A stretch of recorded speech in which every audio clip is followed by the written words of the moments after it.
एक योगी की आत्मकथा परमहंस योगानंद में एक बार आपका पुनः स्वागत है। आप सभी को मेरा नमस्कार।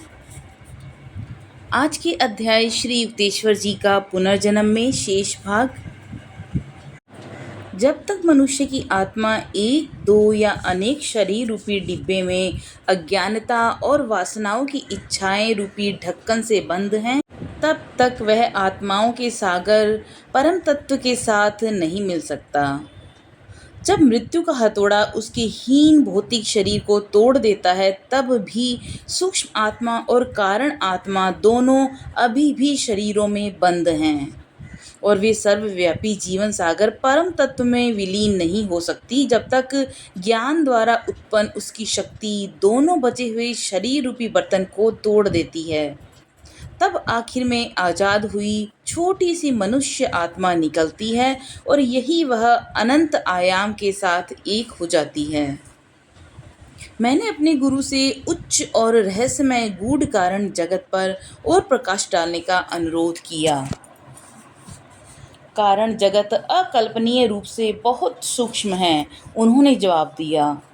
इसको समझने के लिए अत्यधिक ध्यान केंद्रित करने की आवश्यकता होती है, जिसमें वह अपनी आंखों को बंद करके मन ही मन सूक्ष्म ब्रह्मांड और भौतिक ब्रह्मांड को उसकी विशालता के साथ साथ में चमकता हुआ गुब्बारा जिसमें लटकती हुई ठोस टोकरी की कल्पना कर सके, क्योंकि उसका अस्तित्व केवल कल्पना में है।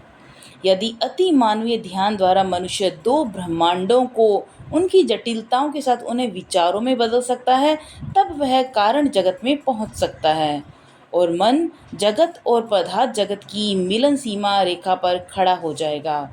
वहाँ वह सभी पदार्थ, ठोस, द्रव, गैस, बिजली, ऊर्जा, सभी जीव जंतु, देवी देवता, मानव, जानवरों, पेड़ पौधों, जीवाणुओं को चैतन्य रूप से उसी तरह देखता है जैसे मनुष्य अपनी आंखें बंद करता है, तब भी उसे अपने शरीर का बोध होता है। यद्यपि उसकी भौतिक आंखें कुछ नहीं देख पाती और शरीर एक विचार के रूप में ही मौजूद है। जो कुछ मनुष्य कल्पना में कर सकता है, उससे कारण जगत जीव वास्तव में कर सकता है।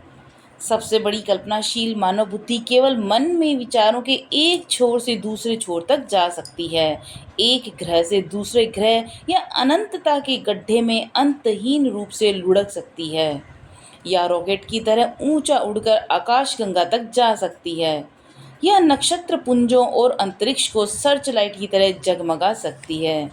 लेकिन कारण जगत में और अधिक स्वतंत्रता है। वे आसानी से अपने विचारों को तुरंत प्रकट कर सकते हैं और उनके रास्ते में कोई भौतिक या सूक्ष्म बाधा अथवा कार्मिक बंधन नहीं आ सकता। कारण जीवों को इसका ज्ञान है कि ना तो भौतिक जगत मूलतः इलेक्ट्रॉन यानी अणुओं से बना है, ना ही सूक्ष्म जगत प्राण अणुओं से बना है। दोनों ही वास्तव में ईश्वरीय विचार के सूक्ष्मतम कणों से बने हैं, जिसे माया ने काटकर छोटे छोटे खंडों में कर दिया है। सापेक्षता के नियम वास्तव में सृष्टा और उसकी उत्पत्ति सृष्टि को अलग करते हैं। कारण जगत में आत्माएं एक दूसरे को आनंदमय परम तत्व के अलग अलग बिंदुओं की तरह पहचानते हैं। इनके आसपास विचारों से उत्पन्न वस्तुएं ही रहती हैं। कारण जीव अपने शरीर और विचारों के बीच केवल कल्पना का अंतर देखते हैं। जिस प्रकार मनुष्य अपनी आंख को बंद करके चमकता हुआ सफ़ेद प्रकाश या हल्की नीली आभा देख सकता है, उसी प्रकार कारण जीव केवल अपनी कल्पना मात्र से देख, सुन, अनुभव, स्वाद और स्पर्श कर सकता है। वे अपने ब्रह्मांडीय मन से कुछ भी बना और उसका विलय कर सकते हैं। कारण जगत में जन्म और पुनर्जन्म दोनों केवल विचारों यानी कल्पना में ही होता है। कारण जीव के लिए अनंत नया ज्ञान रूपी अमृत ही उसका आहार है। वे शांति के झरने को पीते हैं, अनुभूतियों के अनजान भूमि पर विचरते हैं और आशीर्वादमय परमानंद के अनंत सागर में तैरते हैं। देखो उनके चमकते हुए उज्जवल विचार शरीर लाखों आत्मा द्वारा निर्मित ग्रहों, ब्रह्मांडों के नवजात बुलबुलों ज्ञान तारों और अनंत के हृदय रूपी नीले आकाश की विविध सुनहरी छटाओं को पीछे छोड़ते हुए तेजी से निकलते जा रहे हैं। कई कारण कई जीव कारण जगत में हजारों वर्षों तक रहते हैं। परमानंद की गहराइयों में डूबकर मुक्त आत्मा स्वयं को नन्हे से कारण शरीर से निकालकर उसे कारण जगत की विशालता में स्थापित कर देती है। सभी अलग अलग विचारों के भंवर, शक्ति की तरंगें, प्रेम, इच्छा शक्ति, आनंद, शांति, अंतर्ज्ञान, स्थिरता, आत्मनियंत्रण यानी आत्म संयम और एकाग्रता परमानंद के उमड़ते सदानंद के सागर में विलीन हो जाती है। अब आत्मा को अपने आनंद की अनुभूति चेतनता की एक अकेली लहर के रूप में नहीं करनी पड़ती, बल्कि वह अपनी अनंत हंसी, रोमांच और धड़कनों की लहरों के साथ एक ब्रह्मांडीय सागर में विलीन हो जाती है। जब आत्मा इन तीनों शरीर के कोशों यानी कोकून से निकलती है, तब वह हमेशा के लिए सापेक्षता के नियम माया से मुक्त होकर अकथनीय शाश्वत अस्तित्व को प्राप्त कर लेती है। सर्वव्यापकता तितली को देखो, इसके पंखों में तारे, चांद और सूर्य जड़े हैं। आत्मा परम तत्व में समाहित होकर यानी एक होकर ईश्वर के ब्रह्मांडीय रचना के स्वप्न के आनंद में लीन, प्रकाशहीन प्रकाश, अंधकारहीन अंधकार, विचारहीन विचार में अकेली रहती है। एक मुक्त आत्मा में मैं विस्मित हो बोला। जब आत्मा अंत में इन तीन शारीरिक भ्रमों वाले जारों से निकलती है, गुरुदेव बोलते जा रहे थे, यह बिना अपने अस्तित्व को खोए अनंत परम तत्व में मिल जाती है। ईसा मसीह ने अपने जन्म से पहले ही इस अंतिम आज़ादी को प्राप्त कर लिया था। उनके अतीत की तीन अवस्थाओं, जिनको उन्होंने अपनी पृथ्वी जीवन यानी अहलोक में मृत्यु और पुनर्जीवन के 3 दिन के अनुभव के प्रतीक स्वरूप में दिखाया, उन्होंने परम तत्व की पूर्णतः एकात्मकता प्राप्त कर ली थी। एक अविकसित मनुष्य को अपने इन 3 शरीरों के कोश से बाहर निकलने के लिए असंख्य जन्म पृथ्वी, सूक्ष्म और कारण जगत में लेने पड़ते हैं। एक गुरु जिसे अंतिम मुक्ति मिल गई है, वह अन्य मनुष्यों को ईश्वर के पास लाने के लिए वापस धरती पर पैगंबर या अवतार बनकर अपनी इच्छा से आ सकता है, अन्यथा वह मेरी तरह सूक्ष्म जगत में ही रह सकता है। उद्धारक वहाँ रहने वाले जीवों के कर्मों के बोझ को स्वयं लेकर उन्हें अनेक सूक्ष्म जगत के पुनर्जन्म के चक्र को समाप्त कर देता है और स्थायी रूप से कारण जगत में जाने के लिए उनकी सहायता करता है, या मुक्त आत्मा कारण जगत में जाकर वहाँ के जीवों की समय अवधि को छोटा कर उन्हें पूर्ण मुक्ति दिलाने में सहायता करता है।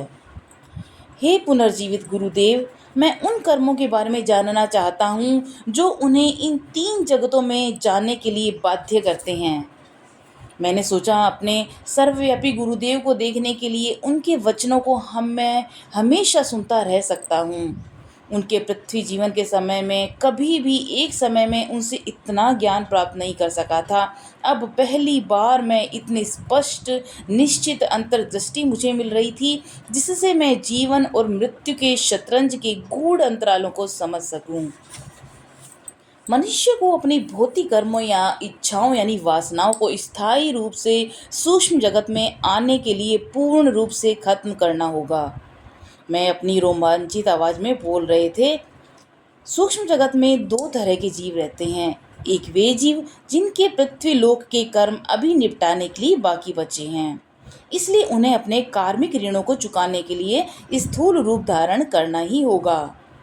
उन्हें उस श्रेणी में रखा जाता है जहां सूक्ष्म जगत के अस्थायी निवासी रहते हैं।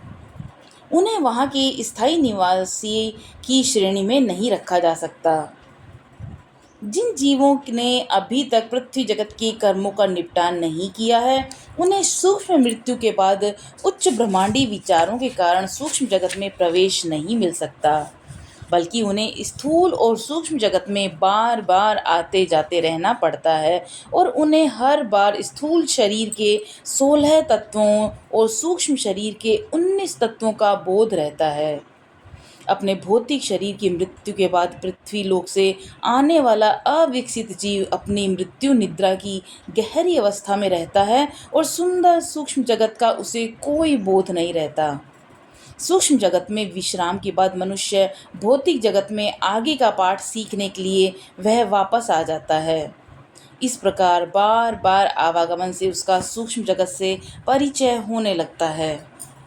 दूसरी तरफ सूक्ष्म जगत के साधारण अथवा काफ़ी समय से रहते हुए जीव वे हैं जिन्हें सभी भौतिक इच्छाओं और वासनाओं से मुक्ति मिल गई है और उन्हें अब पृथ्वीहीन स्पंदनों में वापस जाने की जरूरत नहीं है। ऐसे जीवों को केवल सूक्ष्म और कारण कर्मों को ही निपटाना है। सूक्ष्म मृत्यु के बाद ये और अधिक सूक्ष्म और ज़्यादा नाजुक कारण जगत में जाते हैं। एक निश्चित अवधि के कारण शरीर के विचार रूप को त्यागने के बाद जैसे ब्रह्मांडीय नियम विधि है उसके अनुसार यह उन्नत जीव वापस हरिण्य लोक अथवा इसी तरह के उन्नत सूक्ष्म ग्रह में जाते हैं। इनका पुनर्जन्म एक नए सूक्ष्म शरीर में होता है जिससे वे अपने बचे हुए सूक्ष्म कर्मों को काट सकें। मेरे प्रिय पुत्र, अब तुम्हें अच्छी तरह से समझ आ गया है कि मेरा पुनर्जन्म दिया आदेश से हुआ है। श्री युक्तेश्वर जी ने आगे बताना जारी रखा। और यह पुनर्जन्म उन आत्माओं के उद्धार के लिए हुआ है जो कारण जगत से सूक्ष्म जगत में प्रवेश करते हैं। उन आत्माओं के लिए नहीं जिनका पुनर्जन्म पृथ्वी लोक से सूक्ष्म जगत में हुआ है। पृथ्वी लोक से आने वाले जीव को यदि पृथ्वी से संबंधित कर्म यानी भौतिक कर्म शेष हों तो वे हरिण्य लोक या इसी तरह के उन्नत सूक्ष्म जगत में नहीं जा सकते। जिस प्रकार भौतिक जगत का मनुष्य ध्यान द्वारा प्राप्त अंतर्दृष्टि से सूक्ष्म जीवन उच्च आनंद और फायदों को नहीं समझ पाता और मृत्यु के बाद धरती के उस सीमित अधूरे हीन सुखों में वापस आना चाहता है, उसी प्रकार कई सूक्ष्म जीव अपने सामान्य सूक्ष्म शरीर के विघटन के बाद वे कारण जगत के आनंद की ओर उन्नत अवस्था को नहीं समझ पाते और सूक्ष्म जगत के ज़्यादा निकृष्ट और भड़कते आनंद पर ही उनका ध्यान रहता है। वे वापस उसी सूक्ष्म जगत में फिर से रहना चाहते हैं। यदि सूक्ष्म मृत्यु के बाद स्थायी रूप के कारण विचार जगत में रहता है जिसे सृष्टि में केवल एक पतले महीन पर्दे से अलग किया गया है, तो सूक्ष्म जीव को सूक्ष्म जगत के कर्मों का पूर्ण रूप से निपटान करना ही होगा। जब जीव को आँखों को प्रसन्न करने वाले सूक्ष्म जगत के सुखों के अनुभव को और आगे ले जाने की इच्छा ना हो, तब कारण जगत में उससे संबंधित कर्मों को और पूर्व की इच्छाओं के बीजों को निपटाकर कारण शरीर की आत्मा अज्ञानता के आखिरी ढक्कन और कारण शरीर के अंतिम जार से बाहर निकल अनंत परम तत्व में लीन हो जाता है। गुरुदेव ने बहुत आत्मीयता से मुस्कुराकर कहा, अब तुम्हारी समझ में आ गया? हाँ गुरुदेव, आपकी कृपा से मैं सब कुछ समझ गया। खुशी और कृतज्ञता से अवाक था। मैंने आज तक किसी गायन अथवा कहानी से ऐसा प्रेरणापद ज्ञान नहीं पाया था। यद्यपि हिंदू शास्त्रों में इन कारण और सूक्ष्म जगत और मनुष्य के 3 शरीरों का उल्लेख है, लेकिन जिस प्रकार उनका वर्णन मेरे पुनर्जीवित गुरुदेव ने किया, उनके सामने वे पन्ने कितने दूर और अर्थहीन लगते हैं। उनके लिए कोई ऐसा क्षेत्र नहीं बचा था जहाँ जाकर कोई लौट ना सके। मनुष्य की प्रकृतियाँ उसके 3 स्तरीय शरीरों के अंतर्व्यापित से अभिव्यक्त होती है। मेरे महान गुरु ने कहा, पृथ्वी में अपनी जागृत अवस्था में मानव को अपने 3 माध्यमों का ज्ञान रहता है। जब वह स्वाद, गंध, स्पर्श, सुनने, देखने वाली इंद्रियों के सुखों को भोगने में लीन होता है, तब वह अपने भौतिक शरीर से काम कर रहा होता है। देखने और सुनने का काम मुख्यतः वह अपने सूक्ष्म शरीर से करता है। जब वह गहन आत्मचिंतन और ध्यान से सोचता है, तब कारण माध्यम द्वारा कार्य कर रहा होता है। जो व्यक्ति निरंतर अपने कारण शरीर के संपर्क में रहता है, तब मन में ज्ञान के दिव्य विचार आने लगते हैं। इस प्रकार मनुष्य को 3 वर्गों में विभाजित किया गया है: भौतिकवादी मनुष्य, स्फूर्तिवान मनुष्य और प्रतिभाशाली यानी ज्ञानी मनुष्य। एक मनुष्य प्रतिदिन लगभग अपने भौतिक शरीर में 16 घंटे जड़ माध्यम से जुड़ा होता है। फिर वह सोता है। यदि स्वप्न देखता है तो वह सूक्ष्म शरीर से आसानी से किसी भी वस्तु को बना सकता है, जिस प्रकार सूक्ष्म जीव बनाते हैं। यदि मनुष्य कई घंटे अपनी गहरी और स्वप्न रहित निद्रा में रहता है, तब वह अपनी चेतना या अपने अहम को कारण शरीर में स्थानांतरित कर सकता है। इस तरह की गहन निद्रा उसके अंदर नव शक्ति का संचार करती है। यदि स्वप्न देखने वाला अपने सूक्ष्म शरीर के साथ संपर्क बना रहा होता है, कारण शरीर के साथ नहीं, तब उसकी नींद पूरी तरह से नव संचार नहीं कर सकती। मैं श्री युक्तेश्वर जी को बड़े प्यार से देख रहा था जब वे इतना विस्मयकारी व्याख्यान दे रहे थे। मैंने कहा, दिव्य गुरुदेव, आपका शरीर एकदम वैसा ही दिख रहा है जैसा मैंने पूरी आश्रम में इसके सामने रोते हुए देखा था। हाँ, मेरा नया शरीर एकदम उस पुराने वृद्ध शरीर की हूबहू नकल है। मैं अपनी इच्छा से जब चाहूँ इसको बना और मिटा सकता हूँ। अपने पृथ्वी की तुलना में अब ये मैं बहुत बार करता हूँ। इस शरीर को मैं तुरंत विघटित कर अदृश्य हो जाता हूँ और प्रकाश के माध्यम से तुरंत एक ग्रह से दूसरे ग्रह में पहुँच जाता हूँ, या सूक्ष्म जगत से कारण जगत या स्थूल जगत में पहुँच जाता हूँ। मेरे दिव्य गुरु मुस्कुरा कर बोले, यद्यपि तुम भी इन दिनों बहुत तेज गति से भाग रहे हो, लेकिन मुझे तुम्हें मुंबई में ढूंढने में कोई परेशानी नहीं हुई। ओह गुरुदेव, आपकी मृत्यु से मैं कितना दुखी था। ओह, तो ऐसा है, लेकिन मैं मरा ही कहाँ था? क्या ये परस्पर विरोधी बात नहीं है? श्री युक्तेश्वर जी की आंखें प्रेम और कौतुक से चमक रही थीं। तुम केवल इस धरती पर स्वप्न देख रहे थे। उस पृथ्वी पे तुमने मेरा स्वप्न शरीर देखा था। बाद में तुमने उस स्वप्न यानी कल्पना शरीर को तुमने समाधि दे दी। अब मेरा सूक्ष्म हाड़ मांस का शरीर जिसे तुम देख रहे हो, यहाँ तक कि जिसे तुमने अभी भी कसकर पकड़ा हुआ है, उसका पुनर्जन्म ईश्वर के और भी अधिक सूक्ष्म ग्रह यानी कल्पना लोक में हुआ है। किसी दिन यह स्वप्निल शरीर और अति सूक्ष्म लोक यानी ग्रह भी खत्म हो जाएगा। वे भी हमेशा के लिए नहीं हैं। सभी स्वप्न के बुलबुले थे, जागृति के स्पर्श से फटना पड़ेगा। पुत्र योगानंद, स्वप्न और वास्तविकता के बीच के अंतर को समझो। मुझे वेदांती पुनर्जन्म के विचार ने बहुत आश्चर्यचकित किया। मुझे ये सोचकर अपने पर शर्म आई कि पुरी में अपने गुरु के मृत शरीर को देखकर उन पर दया आई थी। मैं अब पूर्ण रूप से समझ गया था कि मेरे गुरुदेव हमेशा से परमपिता परमेश्वर में जागृत थे।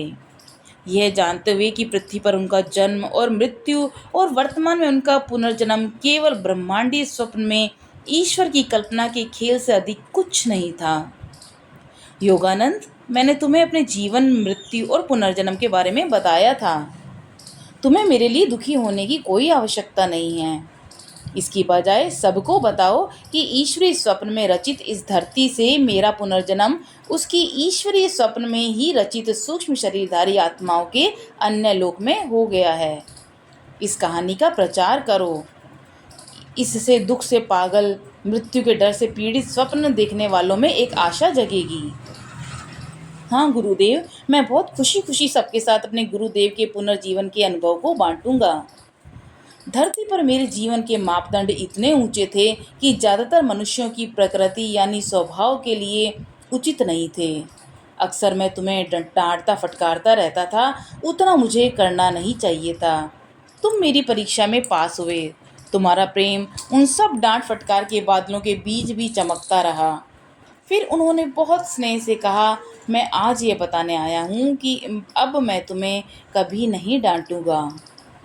मुझे अपने महान गुरु की डांट फटकार का अभाव कितना खल रहा था। उनकी हर डांट मेरे लिए देवीय सुरक्षा होती थी। मेरे प्रिय गुरुदेव, मुझे लाखों बार फटकारिए, आप अब भी मुझे डांटिए। मैं तुम्हें अब कभी नहीं फटकारूंगा। उनकी दिव्य आवाज़ गंभीर थी, फिर भी उनमें हास्य की तरंग भी थी। मैं और तुम एक साथ मुस्कुराएंगे जब तक ईश्वर के माया रूपी सपने में एक दूसरे से अलग दिखेंगे। अंत में हम सबको विराट परमात्मा में एक हो जाना है। हमारी मुस्कान उसकी मुस्कान होगी। एक स्वर में आनंद का संगीत अनंत काल तक ईश्वर के साथ तालमेल रखने वाले साधकों तक प्रसारित होता रहेगा।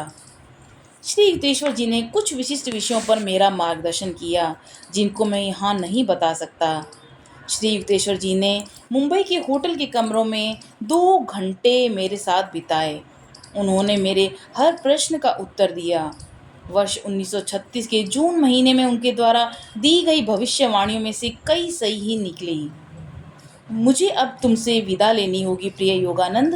इन शब्दों के साथ मैंने गुरुदेव को अपनी घेरी हुई बाहों यानी बाहुपाश में पिघलते हुए महसूस किया। मेरे बच्चे, उनकी आवाज़ मेरी आत्मा के कण कण में गूंजकर स्पंदित हो रही थी।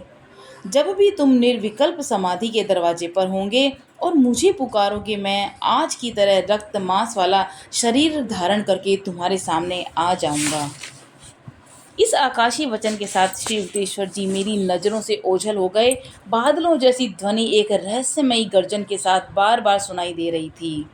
सबको बताओ, जो कोई भी व्यक्ति निर्विकल्प समाधि में यह जान लेगा कि तुम्हारी धरती ईश्वर का सपना है और ईश्वर द्वारा निर्मित और उन्नत स्वप्न से निर्मित हरिण्य लोक में आ सकता है और मुझे वहाँ धरती की तरह वाले शरीर में पुनर्जीवित देख सकता है। योगानंद, सभी को यह बताओ।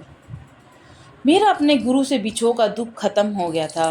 उनकी मृत्यु पर दया और दुख और जिस शोक ने मेरी शांति छीन ली थी, अब वह शर्म के मारे भाग गई थी।